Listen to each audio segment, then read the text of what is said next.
की कामना करना चाहिए।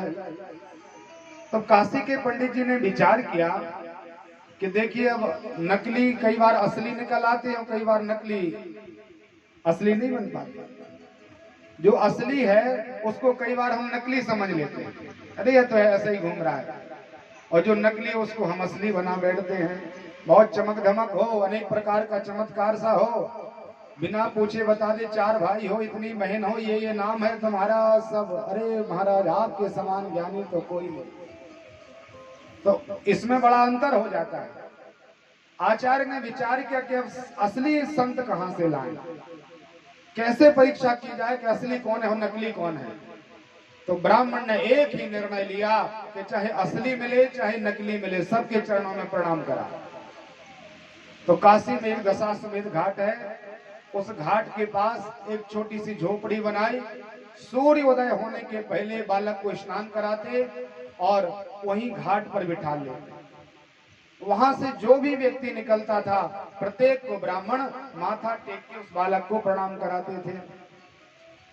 चाहे ब्राह्मण हो, क्षत्रिय, वैश्य, शूद्र, स्त्री, पुरुष, कोई भी निकले, वहां से जो निकले सबको प्रणाम।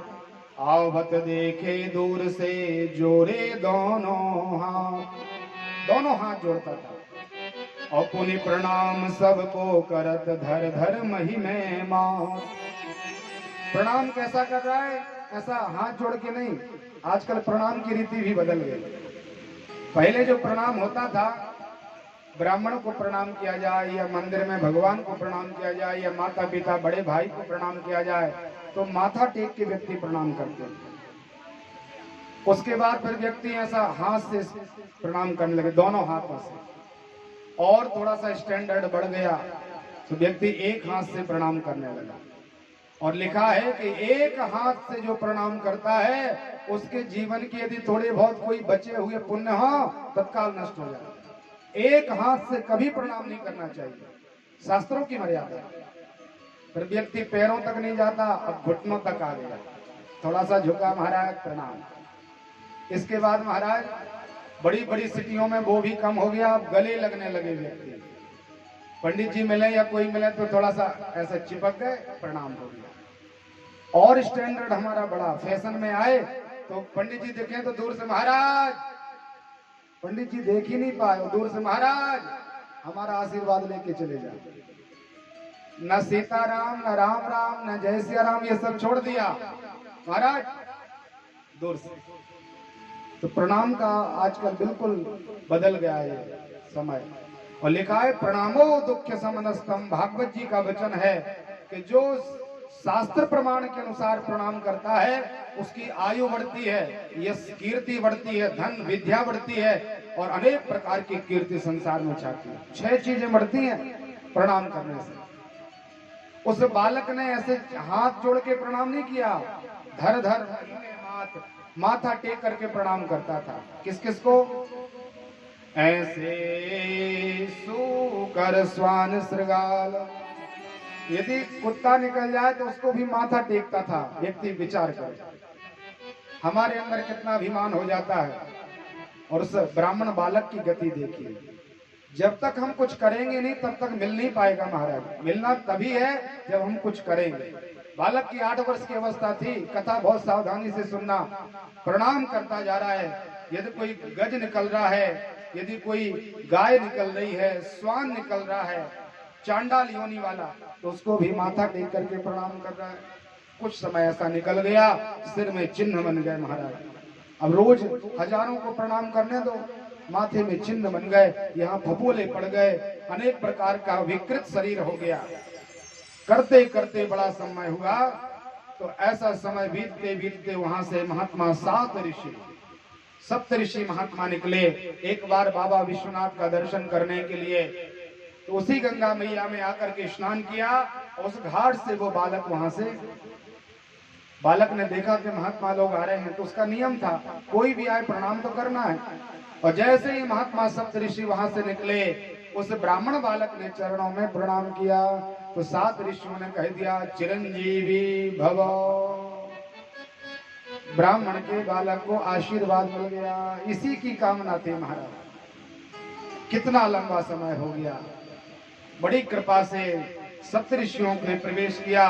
मुनि मंडली को प्रणाम किया। बालक को चिरंजीवी का आशीर्वाद मिला। तो वो बालक का जो पिता था वो कहने लगा, महाराज ऐसा कुछ नहीं होगा, आज आपके वचन झूठे हो जाएंगे। बोले क्यों? तो पिता कहने लगा, कर जोर पिता बोला किमि होंगे, सत्य आपके वचन कहे, इस दीन अभागे बालक की आयु में दिन दिन शेष रहे।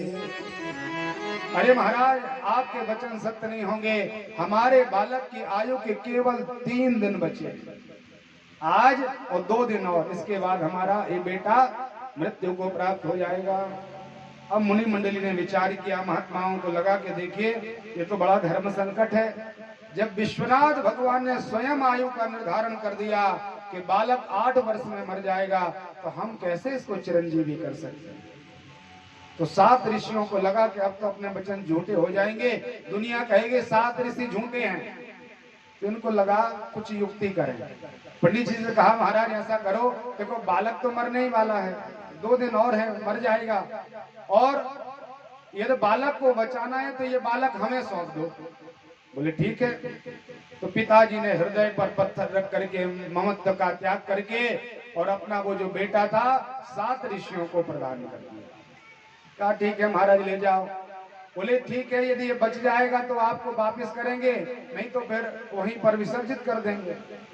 पिताजी को लगा कि मरना तो परसों है ही, आज सही ममता त्याग दें। 7 ऋषियों को वो बालक सौंप दिया। महात्मा सप्तऋषि ब्राह्मण बालक को लेकर के ब्रह्मांड पर पहुंचे, ब्रह्मा जी के चरणों में प्रणाम किया। कर जोर पिता बोले। उनके पिता ने कहा कि महाराज हमारा बालक यदि जीवित मिल जाए तो आपकी बड़ी कृपा होगी। बोले ठीक है। ब्रह्मा जी के यहाँ गए। ब्रह्मा जी के यहाँ जैसे ही 7 ऋषि गए और वो बालक गया तो 7 ऋषियों ने प्रणाम किया और बालक ने प्रणाम किया। बालक ने जो प्रणाम किया, ब्रह्मा जी ने कहा दीर्घायु भव। तो 7 और ऋषि हंसने लगे। महाराज एक दूसरों को देख करके बड़ा अट्टहास किया।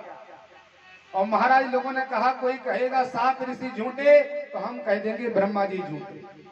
अब हमारी बला तो ब्रह्मा जी ने ले ली, हमें कोई संकट नहीं, कोई दिक्कत नहीं हमें। ब्रह्मा जी ने कहा ये सब क्या है? बोले चतुरानंद जी, आपने चारों मुख से कहा है कि ये बालक दीर्घायु हो जाए, लेकिन ये बालक कल मरने वाला है। इसकी आयु केवल 1 दिन की बची है, अब कल का सूर्य अस्त नहीं देख पाएगा ये। ब्रह्मा जी ने विचार किया ये तो बड़ा उल्टा हो गया। अरे ब्रह्मा जी का वचन असत्य हो जाएगा तो त्रिभुवन में हमारी बड़ी अपकीर्ति होगी। तो ब्रह्मा जी ने भी विचार किया चलो भोले बाबा के पास चलें, वो सीधे साधे देवता है, यदि वो कह देंगे तो हमारा भी पिंड छूट जाएगा इस बालक से। और ब्राह्मण बालक 7 ऋषि और ब्रह्मा जी, प्रातः काल का समय है, सूर्य उदय हुआ, भगवान शंकर बाबा पूजन में हैं। बड़ा सुंदर भगवान शिव का शिवालय है, कैलाश पर्वत है, नंदी भृंगी नृत्य कर रहे हैं, सुंदर नमः शिवाय मंत्र चल रहा है भोले बाबा का। शीस गंग अर्धंग पार्वती जहां विराजत कैलाशी, नंदी भृंगी नृत्य करत हैं, धरत ध्यान श्रुति सुख राशि, शीतल मंद सुगंध पवन वह बैठे हैं शिव अविनाशी, करत गान गंधर्व सप्त स्वर राग रागुनी कैलाशी। बड़ा सुंदर मनोरम बाबा का स्थान। तो आकर के ब्रह्मा जी ने कहा महाराज प्रणाम, तो भक्ति दे दी। 7 ऋषियों ने प्रणाम किया, भोले बाबा ने उनको भी आशीर्वाद दे दिया। लेकिन बाबा को लगा इतने सुबह सुबह कोई कहीं जाता नहीं, अपना भजन पूजन अपना घर का काम करते निकलते व्यक्ति, बहुत जल्दी में ये आए हैं, क्या कारण है? पीछे से बेटे से कहा जल्दी प्रणाम करो।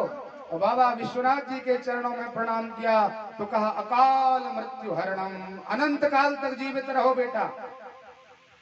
बाबा ने जो आशीर्वाद दिया 5 मुख से, तो चतुरानन हंसने लगे, 7 ऋषि हंसने लगे। ब्राह्मण बालक को देख करके कहा भोले बाबा ये आज शाम को मरने वाला है, मर जाएगा ये। 7 ऋषियों ने कहा कि अब अपन को कोई चिंता नहीं, भगवान बड़े त्रिकालज्ञ हैं, तुम त्रिभुवन गुरु वेद वखाना, भगवान को त्रिभुवन गुरु कहा जाता है। और कोई कहेगा बालक को तुम लोगों ने आशीर्वाद दिया मर गया, तो हम कह देंगे भोले बाबा ने भी दिया। तो हम सबका जो कलेश था भगवान शंकर के ऊपर चला गया। बाबा हंसने लगे कि तुम लोगों ने बड़े चक्कर में डाल दिया, अरे इस प्रकार की युक्ति करके मेरे पास आए हो।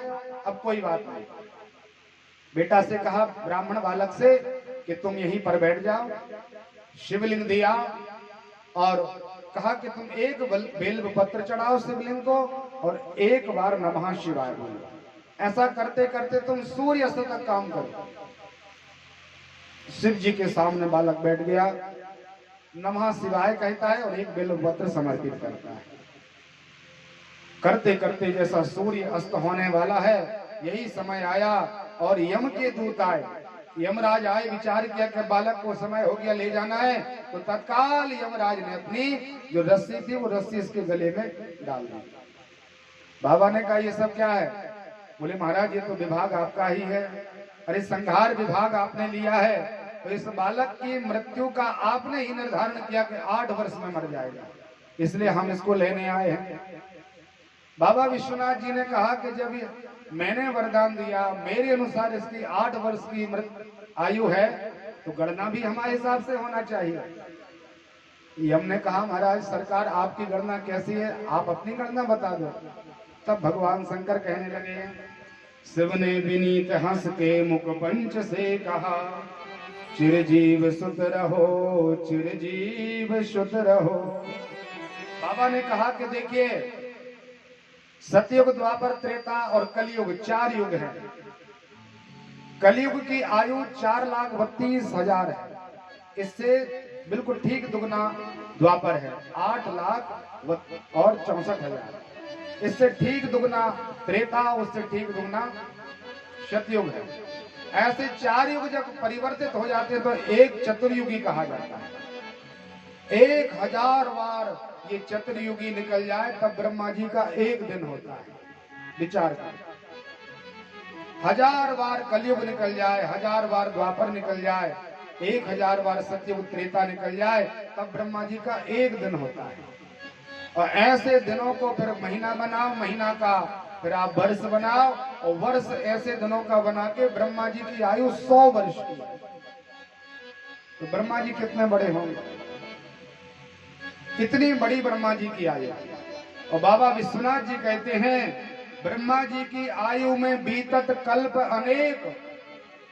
ब्रह्मा जी की जो आयु उसमें 1000 कल्प बीत जाते हैं, लेकिन 10 ब्रह्मा बीते बने शंकर का दिन एक। हमारे एक दिन में 10 ब्रह्मा जी बनते हैं और मिट जाते हैं। तो ब्रह्मा जी ने विचार किया कि बहुत बड़ी आयु है भोले बाबा की, और यमराज ने तत्काल वो रस्सी जो डाली थी वो निकाल ली। और यम ने विचार किया कि जब भगवान शिव जी की एक दिन की आयु में 10 ब्रह्मा बनते हो बिगड़ते हैं, तो यम कितने बनते हो कितने बिगड़ते होंगे। यम की गणना तो है ही नहीं महाराज, कितने यम बन जाते होंगे। तो हाथ जोड़ लिए महाराज सरकार क्षमा करो हमें, अब आप ही बताओ इस बालक की आयु क्या होनी चाहिए। बोले देखो मेरा इतना दिन है, इतना बड़ा दिन है, और ऐसे दिन कर मास कर, हमारे जो ये इतने बड़े दिन हैं इन दिनों का महीना बनाइए, और महीना बना के वर्ष बनाओ, वर्ष बना के जब 8 वर्ष हो जाएं, ऐसे 8 वर्षों तक ये बालक चिरंजीव भवो। इस बालक के लिए तब तक कोई नहीं मार सकता। प्रणाम का ये परिणाम होता है, नमस्कार का ये परिणाम होता है। तिनके से भी छोटा जीवन किया उसने, और उस बालक को परमात्मा ने चिरंजीव कर दिया। उनका नाम महात्मा मार्कंडेय हुआ। बोले मार्कंडेय महाराज की जय। 7 तो आप लोगों ने सुने होंगे चिरंजीवी, अश्वस्थामा बलिर्व्यासो हनुमानश्च विभीषणा कृपा परशुरामश्च सप्तैते चिरजीवना। ये चिरंजीव है 7 लोग, लेकिन भोले बाबा की कृपा से 8 में चिरंजीव महात्मा मार्कंडेय महात्मा हुए। ये प्रणाम का परिणाम हुआ। एक तिनके से भी छोटा जीवन उसने व्यतीत किया, और ब्राह्मण बालक की आयु 8 वर्ष की थी, अनंत काल तक जीवित रहे महात्मा, आज भी है। उन्होंने मार्कंडेय पुराण की रचना की।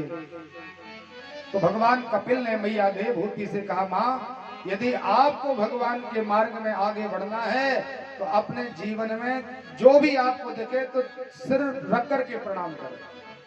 प्रत्येक व्यक्ति को सिया राम मैं सब जग जानी, करहूं प्रणाम जोर जुग पानी। सबको प्रणाम करिए, किसी से ईर्षा द्वेष मत करो। माँ मैया को ज्ञान दिया, भगवती आदि शक्ति जगदम्बा श्री देवहूति मैया पानी के समान बहने लगी सिद्धिदा नाम की नदी में। महात्मा कपिल ने आचमन किया और भगवान कपिल समाधिस्थ हुए। सांख्य शास्त्र का महाराज ने यह दिव्य विस्तार किया। बोलिए कपिल महाराज की, देवहूति मैया की जय, भागवत महापुराण की जय। जय जय श्री राम। श्री सुखदेव स्वामी ने महात्मा परीक्षित के लिए मनु महाराज की जो 3 बेटी देवहूति, आकृति, प्रसूति थी, इनके चरित्र को गाया और कहा राजन, जो दक्ष के यहाँ बेटी विवाही गई, उनके यहाँ हजारों बेटों का जन्म हुआ, कन्याओं के जन्म हुए। 27 कन्याएं चंद्रमा के साथ विवाहित करी, जो अपने पंचांग में नक्षत्र लिखे रहते हैं, अश्विनी, भरणी, कृतिका, रोहिणी, मृगशिरा, आद्रा, पुनर्वसु, ये 27 नक्षत्र हैं। ये 27 नक्षत्र जो हैं ये दक्ष की बेटियां हैं और चंद्रमा की पत्नी। चंद्रमा के साथ उनका विवाह किया गया। सबसे छोटी बेटी जो दक्ष की थी, नाम रखा गया सती। तो भगवान सुखदेव जी ने कहा कि महाराज, इस वंश परंपरा में जिनका विवाह हुआ उनके यहाँ बहुत बेटा बेटे हुए, लेकिन सती मैया ने अपना देह त्याग अपने ही पिताजी के घर में कर दिया, इसलिए इनके यहाँ कोई संतान का जन्म नहीं हो पाया। तब सुखदेव स्वामी को परीक्षित ने कहा, गुरुजी महाराज, ऐसी कौन सी घटना घटित हुई, कौन सा कारण बना कि मैया सती को अपने पिताजी के ही घर में देह त्याग करनी पड़ी। तब भगवान सुखदेव स्वामी ने शिव और सती चरित्र में प्रवेश किया, जिसका हम केवल श्रवण करें महाराज तो जीवन के जन्म जन्मांतर के पाप तत्काल नष्ट हो जाते हैं। ऐसे भोले बाबा के चरित्र में प्रवेश किया। कोई भी कथा उठा के देख लो आप, पहले भगवान शिव की कथा जरूर सुनाई जाए। महात्मा प्रयागराज में बसने वाले याज्ञवल्क मुनि के यहाँ भगवान याज्ञवल्क जी आए तो उनसे प्रार्थना की कि महाराज जी आप हमें राम कथा सुनाइए। लेकिन याज्ञवल्क जी ने कथा राम कथा नहीं सुनाई, पहले शिव चरित्र सुनाया।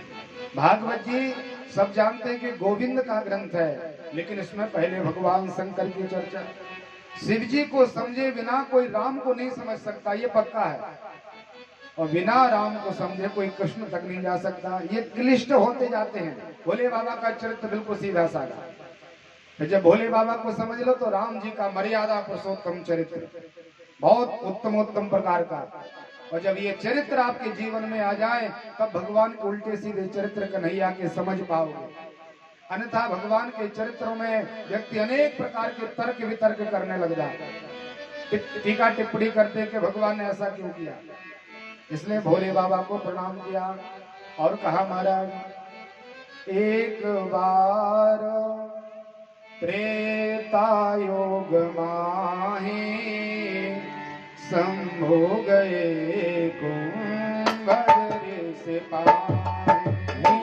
श्री राम जय राम जय जय राम, श्री राम जय राम जय जय राम, श्री राम जय राम जय जय राम, श्री राम जय राम जय जय राम, श्री राम जय राम जय जय राम, श्री राम जय राम जय जय राम।